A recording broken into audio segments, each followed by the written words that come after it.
사랑의 하나님, 아침마다 주님과 교제함이 기쁨입니다. 세상의 소리가 사라지고 세상의 시끄러움이 잦아든 이 아침에 우리의 영혼을 깨워주시니 감사합니다.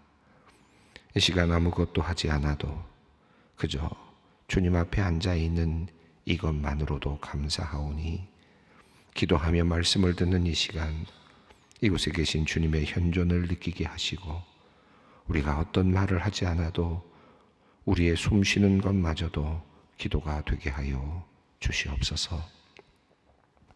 사랑의 하나님, 오늘은 여름이 이르렀다는 하지입니다.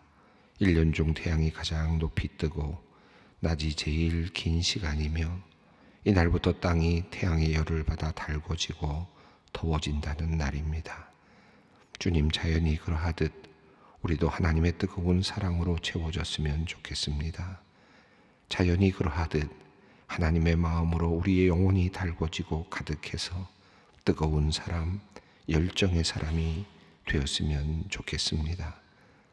하오나 하나님, 우리의 이러한 간절한 바람에도 불구하고 늘 미지근한 삶을 살아온 우리를 불쌍히 여겨 주시옵소서. 처음 믿을 때의 그 뜨거운 열정이 사라진 채로 그저 모양만의 경건을 지켜온 우리들을 불쌍히 여겨 주시옵소서. 열정을 잃어버린 채로 봉사의 자리에 나섰고 뜨거운 사랑을 잃어버린 채로 예배 자리에 있었습니다. 주님, 우리 신앙의 냉랭함과 부족함을 용서하여 주시옵소서. 아버지 하나님, 이 여름에 우리의 신앙이 그러므로 다시 뜨거워지게 하여 주시옵소서. 더욱 달궈지게 하여 주시옵소서. 신령과 진정으로 예배하고 열정으로 찬양하며 뜨겁게 기도하는 거룩한 성도들이 되게 하여 주시옵소서. 오늘도 우리의 마음과 영혼에 불길 같은 성령을 부어 주시옵소서. 하나님, 6월 북한 선교의 달을 맞이하여 이번 한 주간 통일 선교 주간으로 보내고 있습니다. 원해라는 주제로 진행되는 모든 행사를 통하여 북녘 땅을 향한 하나님의 아픔과 눈물에 함께 동참하는 기간이 되게 하여 주시옵소서. 무력 통일이나 외세에 의한 통일이 아닌 복음 통일을 간절히 염원하며 함께 기도하기 원합니다. 남북한이 복음으로 하나 되어 땅 끝까지 하나님 나라를 확장하는 사명을 감당케 하여 주시옵소서. 전 세계 국가 중 기독교 박해순위 1위인 북한이 속히 성령의 역사로 변화되기를 간절히 기도합니다. 그 땅을 복음으로 자유케 하여 주시옵소서.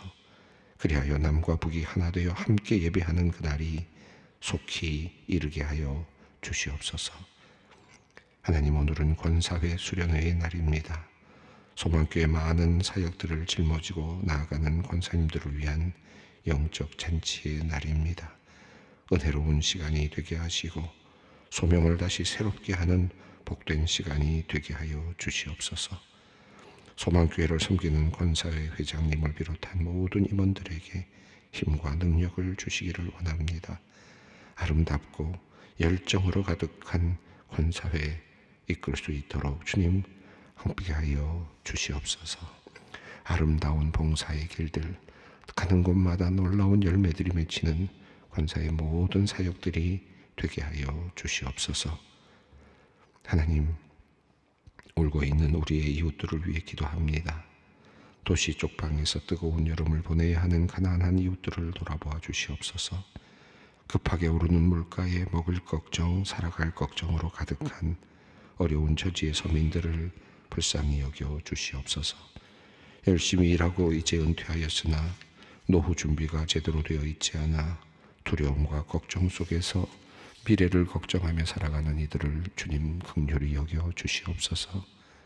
아직 일할 만한데 일찍 은퇴하여 새로운 일을 찾지만 여의치 않아 절망하며 두려움에 눈물 흘리는 중년의 아버지들에게 주님 오늘 이 시간 힘과 용기를 내려 주시옵소서.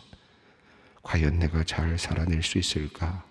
염려와 두려움으로 주님께 간절히 기도하며 오늘도 주님의 도우심을 구하는 모든 이들, 위기 가운데 있는 모든 주님의 자녀들에게 주님 피할 길을 열어 보여주시고 도움의 손길을 내밀어 주시옵소서. 소망의 가정을 위해 기도합니다. 부부관계의 회복을 위해 기도하는 가정들이 많이 있습니다. 사랑으로 시작된 부부의 관계인데 함께 살면서 서로의 가시에 그만 찔리고 피가 났습니다. 다시 좋았던 시간으로 돌아가고 싶지만 마음의 상처가 너무 커서 회복이 쉽지 않습니다. 주님, 위기 가운데 있는 가정들을 불쌍히 여겨 주시옵소서. 무엇보다 이들에게 서로를 이해할 수 있는 마음, 서로의 소리를 들을 수 있는 귀를 열어 주시옵소서. 남편과 아내가 서로를 바꾸려고 안간힘을 쓰기보다 있는 그대로의 모습을 기쁘게 받아주고 또한 상대방을 위하여 내가 기꺼이 바뀌기를 노력하는 성숙한 부부들이 되게 하여 주시옵소서. 불안정한 부부의 관계로 인해 자녀들이 충격을 받고 고통을 받을까 걱정이 됩니다. 하나님, 아이들이 부모의 갈등으로 인해 상처를 받지 않도록 이들의 마음을 지켜 주시옵소서. 부족한 부모의 모습으로 인하여 자녀들이 비뚤어진 길을 가지 않도록 주님 붙잡아 주시옵소서. 수술을 앞둔 소망의 식구들이 있습니다. 생각지 못했던 일이 일어나 당혹스러운 마음으로 병상에 누워 지난 날을 돌아봅니다. 익숙치 않은 병원의 분위기와 냄새, 의료진의 분주함을 마주하며 한껏 움츠러든 마음과 몸으로 침상에 누워있는 성도들을 주님 불쌍히 여겨 주시옵소서. 이들이 하나님의 절대적인 사랑을 온전히 믿게 하시고 하나님의 선하심을 굳게 신뢰하게 하여 주시옵소서. 무엇보다도 함께하는 가족들의 마음을 주장하여 주시옵소서. 믿음이 자라나는 시간 되게 하시고 가족 간의 사랑도 더 깊어지는 시간이 되게 하여 주시옵소서. 맹장염이 온 몸에 퍼져 생사의 갈림길에 처한 집사님을 주님 간절히 위하여 기도합니다. 주님, 집사님을 치료하여 주시옵소서. 위염과 식도염으로 오진받고 기다리다가 맹장이 터져서 복막과 심장과 폐까지 염증이 전이된 상태로 현재 의식이 없습니다.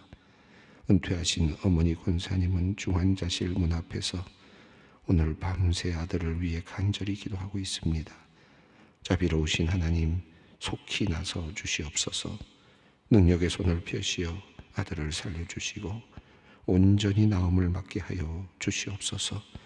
폐와 온몸의 염증이 속히 사라지고 모든 수치가 정상으로 회복되도록 주님 역사하여 주시옵소서. 이제 말씀 앞으로 나아갑니다. 오늘 허락하신 말씀이 오늘의 만나가 되게 하셔서 내 영혼을 살리고 나의 하루를 넉넉히 살게 하는 복된 양식이 되게 하여 주시옵소서. 예수님의 이름으로 기도드립니다. 아멘. 오늘 우리에게 주시는 하나님의 말씀은 역대상 2장 18절로 24절 말씀입니다.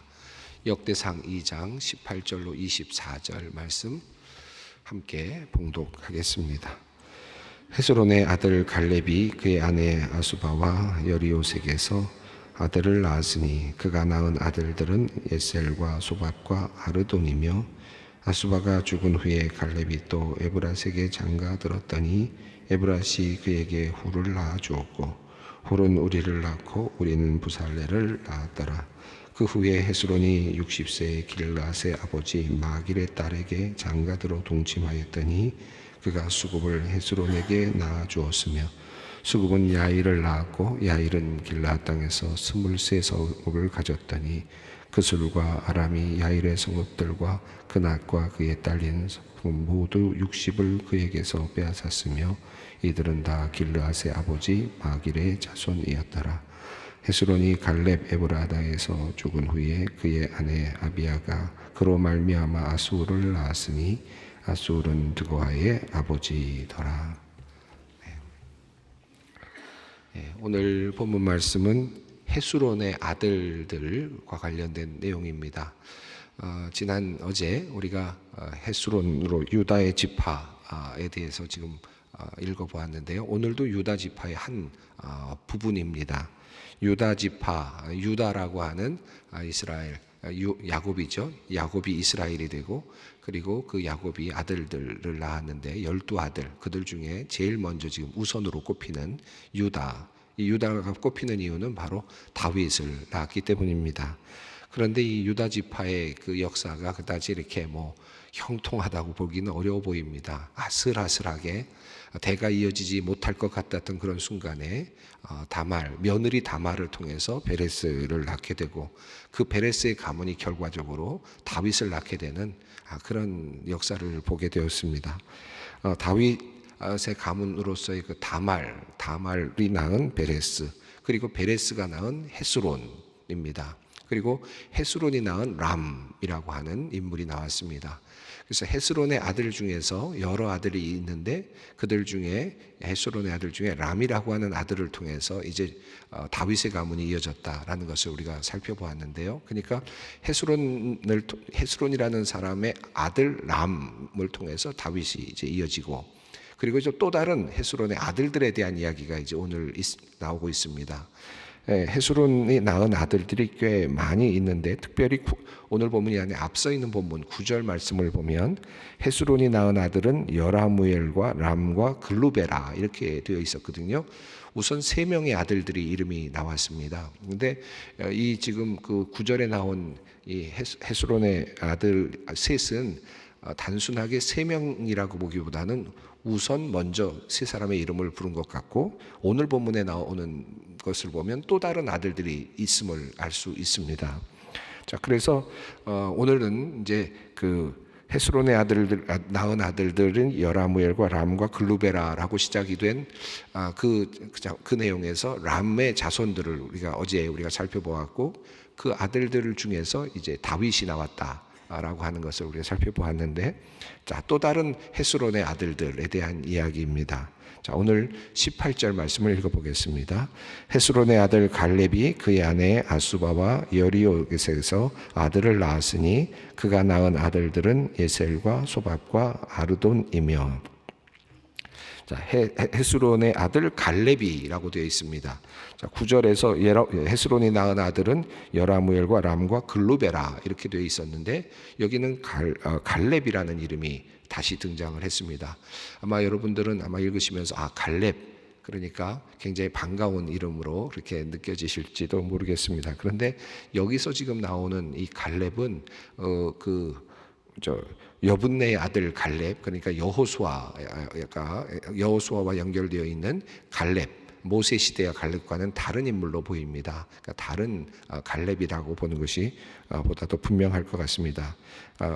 자, 그런 관점을 보면서 이제 그 시간적으로 본다면 여호수아와 갈렙이라고 하는 그런 시간대에 그 갈렙이 있었는데, 보시면은 뒤에 보시면 20절을 보면 부살렐을 낳았다라고 하는 이름이 나오거든요.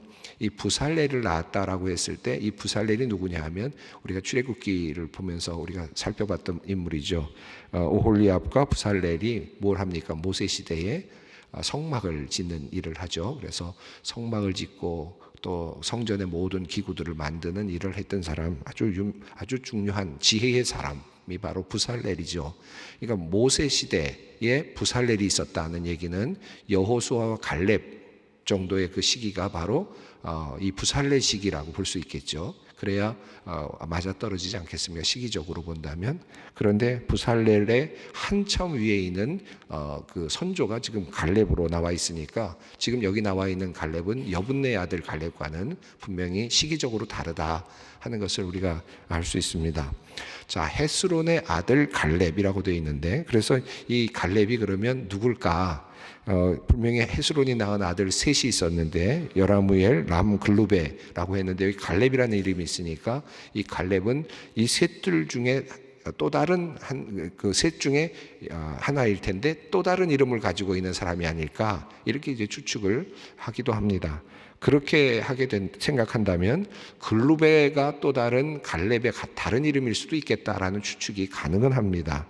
왜냐하면 뒤에 나오지만 42절에 여라무엘의 아들, 여라무엘의 아우 갈렙이라는 표현이 나오거든요. 그러니까 여라무엘은 분명히 아닐 것 같고 여라무엘의 아우 갈렙이라 그랬으니까 여라무엘은 아니고, 아까 람이라고 하는 지금 아들은 이미 다윗의 가문을 이어가는 아들로서 따로 나오기 때문에 남은 아들은 글로베 하나밖에 없기 때문에 글로베가 갈렙이 아닐까 추측을 하는 분들도 있습니다. 그런데 또 뒤에 보면 또 헤스론이 낳은 다른 아들들의 이름이 또 나오고 있거든요. 그런 것으로 봤을 때 아마도 여라무엘, 람, 글로베는 따로 아들들의 이름으로 있고, 또 다른 아들로서의 갈렙, 그리고 이제 또 다른 아들로서의 수굽, 그 다음에 또 다른 아들로서의 뒤에 나오는 이제 아스훌이라는 이름으로 이렇게 연결되는 것이 더 흐름상 맞지 않느냐, 이렇게 보기도 합니다. 뭐 그게 굉장히 중요한 것은 아닐 것 같습니다. 누구의 아들이고 또 누구의 이름이 뭐가 정확하게 일치하느냐, 성경에 우리가 굉장히 모호하게 되어 있는 부분들이 참 많이 있어서 정확하게 우리가 알기는 쉽지 않습니다. 흐름 속에서 지금 이 성경을 통해서 무슨 의미가 우리에게 전달되고 있느냐, 하나님께서 무슨 의미를 우리에게 알려주고 있는, 이걸 찾는 것이 특별히 족보를 읽어가면서 굉장히 중요할 것 같습니다. 여기 보면 18절 한번 읽어보겠습니다.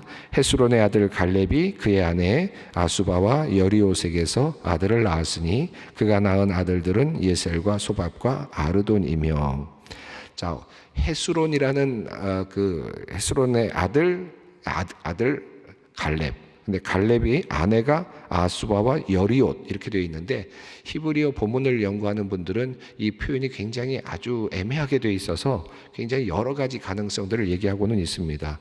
아내는 아수바인가, 여리옷은 그러면 아수바의 딸인가, 아니면 또 아수바와 여리옷이 다 딸인가, 또 여리옷에게서 낳은 아들이 예셀과 소밥과 아르돈인가, 뭐 여러 가지 이 문법적으로 문장의 흐름상으로 여러 가지 가능성이 있어서 논의를 하지만, 일반적으로 우리가 보기에는 그냥 아수바와 여리옷이라고 하는 두 아내를 통해서 아들 셋을 낳았다, 이렇게 정리하는 것이 제일 무난할 것 같습니다. 아수바와 여리옷에게서 예셀과 소밥과 아르돈이 탄생했다. 여기 뭐 잘 아는 이름들은 그다지 많지는 않죠. 자, 근데 이 이름이 지금 거명되는 이유가 있는데, 그 이름이 거명되는 이유는 사실 20절에 나오는 부살렐, 그리고 그 뒤 앞에 나오는 훌입니다. 그래서 아수바 19절 읽어보겠습니다. 아수바가 죽은 후에 갈렙이 또 에브라스에게 장가들었더니 에브라시 그에게 훌을 낳아 주었고 되어 있습니다. 훌을 낳아 주었다. 에브라스에게 장가들었으니까 또 다른 아내가 있죠. 갈렙의 아내는 아수바, 여리옷, 그 다음에 에브랏, 이렇게 이어진다고 할 수 있겠습니다. 그 다음에 보면 이제 나중에 이 갈렙의 또 첩들의 이름이 나오는데, 다음에 나옵니다만 46절, 48절에 그의 소실 에바, 그 다음에 그의 소실 마아가라는 이름이 또 나옵니다. 그래서 이 갈렙의 아내가 꽤 많는데요. 아수바, 여리옷, 에브랏, 그리고 또 첩으로서 에바와 마가, 이렇게까지 우리가 이름을 정리해 볼 수는 있습니다. 아수바가 죽은 후에 갈렙이 에브라스에게 장가들었고 에브라스이 그에게 훌을 낳아주었다. 여기서 훌은 아론과 훌이라는 이름으로 여러분 알고 있는, 아마도 그 이름과 동일한 인물이 아닐까 추측이 됩니다. 여기서 정확하게 이해하기는 어렵지만, 그러나 모세 시대에 아론과 훌이라는 이름이 있었잖아요. 근데 훌이 옆에서 도왔다, 모세를 도왔다 라고 하는 그 장면에 나오는 훌이 아닐까 추측이 되고 있습니다. 자, 이런 이름, 여기서 이제 좀 익숙한 이름들이 이제 조금씩 나오긴 하죠. 여기 아마 이스라엘 백성들은 아마 여기 있는 이름들 당시에 이 이름들이 다 기억이 될 만한 이름이었을 수도 있습니다. 다만 우리는 지금 다 그 부분을 모르고 있을 뿐일 수도 있죠. 근데 우리가 언뜻 나오는 이름 중에서 이제 이 훌이라는, 아론과 훌이라는 이름 속에 나오는 훌, 이 이름이 아닐까. 그렇다면 모세를 도와서 출애굽을 하면서 전쟁에서 승리하기 위해서 옆에서 도왔던 바로 그 인물이라고 할 수 있겠습니다. 이 지금 헤스론의 아들 갈렙을 통해서 나오는 이 아들들의 이름이 거명되는 이유는, 여기 보면 지금 돕는 인물들, 도와주는 사람들의 가문으로 이렇게 지금 표현이 되고 있는 것 같아요. 훌이 그렇죠. 모세를 도와서 전쟁에서 승리할 수 있도록 손을 받쳐주었던 훌이라고 본다면 돕는 인물로서의 가문입니다. 그런데 또 확실히 돕는 인물로서의 가문은 20절인데요. 함께 읽어보겠습니다. 훌은 우리를 낳고 우리는 부살레를 낳았더라. 이 본문에서 가장 중요한 이름이 아마 부살레일 것 같아요. 지금 유다 가문이 흘러가고 있는데 다윗이라고 하는 큰 인물이 하나 나왔습니다. 그것은 람의 자손입니다. 근데 헤스론이라고 하는 이제 분으로부터 내려오는 아들 람으로부터 다윗이 나왔습니다.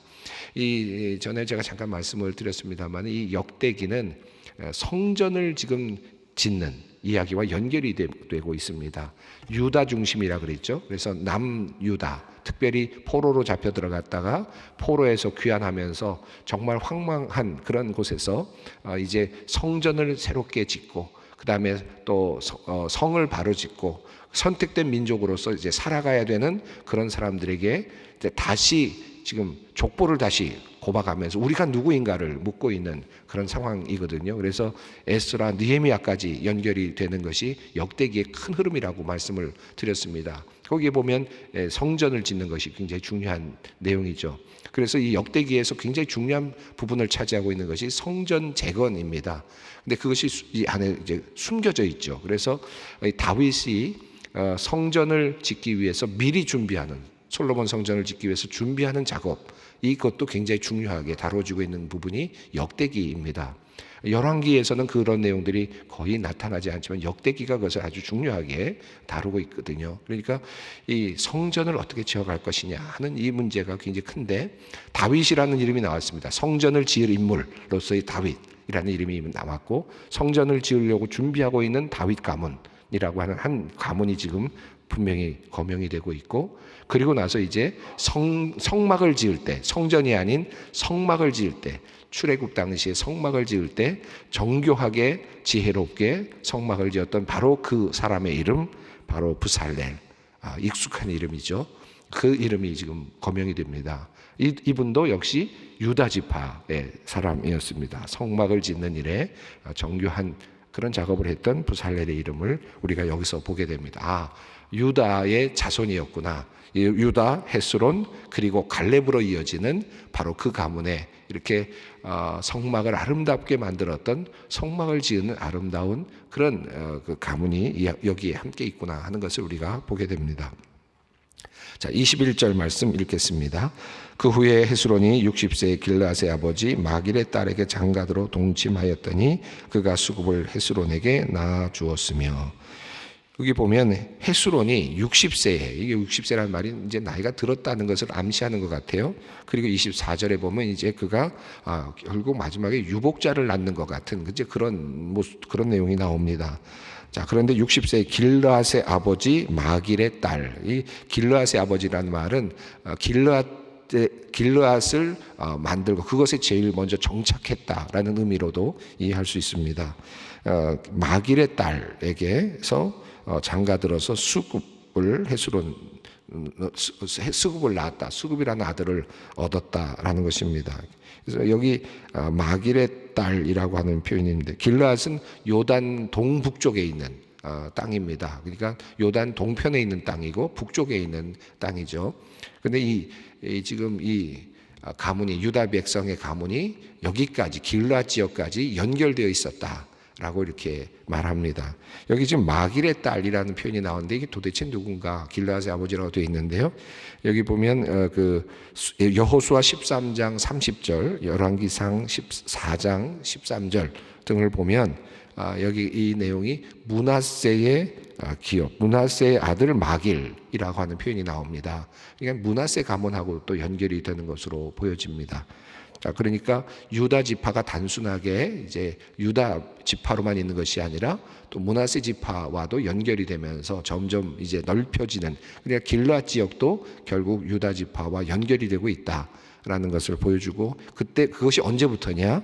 헤스론 때부터라고 이렇게 이야기를 지금 하고 있습니다. 그러니까 여기서 오늘 본문에서 중요한 부분은 부살레를 낳았다라고 하는 것과 그 다음에 그의 영역 유다의 그 영역이 길르앗까지도 펼쳐지고 있다라고 하는 것을 지금 우리 이 족보를 통해서 보여주고 있다고 할 수 있겠습니다. 그 사이에 야일과 관련된 내용이 나오죠. 22절 23절 읽겠습니다. 수굽은 야일을 낳았고 야일은 길르앗 땅에서 23성읍을 가졌더니 그술과 아람이 야일의 성읍들과 그낫과 그에 딸린 성읍들 모두 60을 그들에게서 빼앗았으며 이들은 다 길르앗의 아버지 마길의 자손이었더라. 그러니까 이 길르앗 지역은 이미 므낫세 지파들이 가지고 있었던 땅. 그래서 나중에 보면 이제 땅을 분배받을 때 므낫세 반 지파가 이 길르앗 땅을 이제 받게 되는데 그 사이에 있었던 야일에 대한 이야기가 나옵니다. 이 야일에 대한 이야기는 사사기 10장 4절에 나오죠. 이후에 나오는데 야일에 대한 내용이 나옵니다. 22년간 통치하였다라고 하는 내용이 나오고 거기서는 성읍 30개를 취하였다라고 표현되는데 여기서는 23성읍이라고 되어 있어서 약간의 차이는 있습니다. 하봇 야일의 동네라고 일컬었다라고 하는 내용도 사사기 10장에 나오죠. 그러니까 사사 야일이 있었던 곳이고 그리고 그곳에서 길르앗 사람들이 이제 그것을 결국은 차지하게 되었다. 길르앗 사람 특별히 여기서 마길의 자손이니까 므낫세 지파가 차지하게 되었다라고 하는 그런 의미입니다. 그러나 므낫세 지파가 차지하고 있었던 이 땅도 역시 유다 지파와는 긴밀한 관계가 있다라고 하는 것을 보여주고 있습니다. 24절 있습니다. 헤스론이 갈렙 에브라다에서 죽은 후에 그의 아내 아비야가 그로 말미암아 아수를 낳았으니 아수는 드고아의 아버지더라. 여기는 헤스론이 죽은 후에 그의 아내 아비야가 낳았으니까 아술은 아버지가 이미 세상을 떠난 다음에 태어난 아들이겠습니다. 그런데 그 아들은 또 드고아 지역에 정착한 민족이 되었다라고 이렇게 말씀하고 있습니다. 지금 여기 있는 내용들을 보면 지금 펼쳐져 가고 있는 헤스론이라고 하는 그 한 사람을 통해서 지금 길르앗으로 유다 지파의 한 지파지만 그 헤스론을 통해서 지금 길르앗 지역으로도 펼쳐져 가고 있고 드고아 지역으로도 펼쳐져 가고 있는 그런 유다 지파의 모습을 볼 수 있고 또 더 나아가서는 훌륭한 인물들이 이제 그 안에서 준비되고 있었다라는 사실도 알 수 있게 됩니다. 과거의 역사를 돌아보고 있는 지금 이스라엘 백성들입니다. 우리는 누구인가? 그런데 그 아름다운 족보의 이름 속에 성막을 지었던 그런 이름도 있고 또 성전을 지었던 다윗의 이름도 있고 그리고 그 외에도 각종 여러 지역으로 펼쳐져 나가서 나라를 만들어갔던 그런 이스라엘 민족의 선조들도 있었다. 지금 비록 이 예루살렘이라고 하는 작은 땅에 그들은 돌아와 있고 황폐한 땅에 돌아와 있지만 우리의 민족의 모습은 우리들의 선조들의 모습은 위대하였다라는 사실이 오늘 본문 속에서도 잘 드러나고 있는 것 같습니다. 오늘 우리의 모습 그러나 우리의 과거 다시 돌아볼 수 있는 것도 필요할 것 같고요. 또 우리의 미래도 또 한번 돌아볼 필요가 있겠습니다. 함께 우리 과거를 돌아보고 또 미래를 내다보면서 오늘의 날을 돌아보는 그런 자리에서 기도의 자리로 함께 나가면 좋겠습니다. 하늘에 계신 우리 아버지, 아버지의 이름을 거룩하게 하시며 아버지의 나라가 오게 하시며 아버지의 뜻이 하늘에서와 같이 땅에서도 이루어지게 하소서. 오늘 우리에게 일용할 양식을 주시고 우리가 우리에게 잘못한 사람을 용서하여 준 것 같이 우리 죄를 용서하여 주시고 우리를 시험에 빠지지 않게 하시고 악에서 구하소서. 나라와 권능과 영광이 영원히 아버지의 것입니다. 아멘.